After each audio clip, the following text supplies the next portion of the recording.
Hey friends, Greg with Grace Global Network. Want to let you know about a ministry you may not be as familiar with. Some of you are aware of how we help widows and orphans with our church planting and in our church planting movement and with church planting movement leaders. You may not be aware of things that we do to also free up slaves. We do some work in the Middle East specifically. In 2023 alone, we've been able to free 4 slave families who are bricklayers making $1 to $2 a day and penetrating, pouring down heat. The husband, the wife, the children, all making literally $1 to $2 a day. That was it for the whole family. And very, very poor, not seeing any hope. And we've been able to get sponsors through our partnership with Truman Herring Ministries and King Television and Consuming Fire Church Ministries to get sponsors to be able to fund 4 families out of slavery and then help them get established into a new business, teaching them business practices such as opening up a fruit stand and a fruit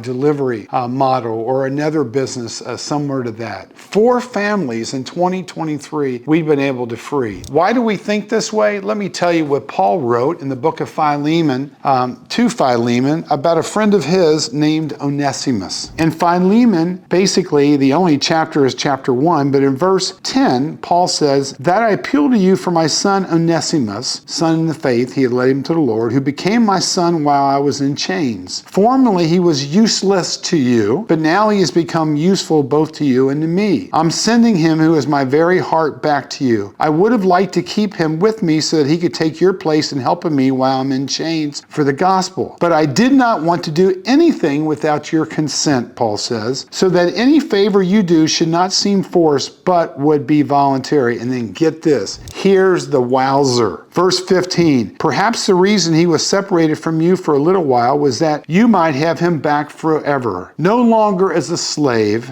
but better than a slave, as a dear brother. He is very dear to me, but even dearer to you, both as a fellow man and as a brother in the Lord." These are brothers and sisters going through persecution, having to bake bricks, make them and then bake them, sometimes 1,000 to 1,200 a day the family is pressured to make for just literally pennies, just pennies. You heard what I mentioned, how much they get paid earlier. We at Grace Global Network are behind freeing people. We want to help orphans. We want to help widows because that's part of the gospel along with freeing people in slavery. Very active still today in the Middle East. God bless you. Got an update on where we're at financially with end of the year giving?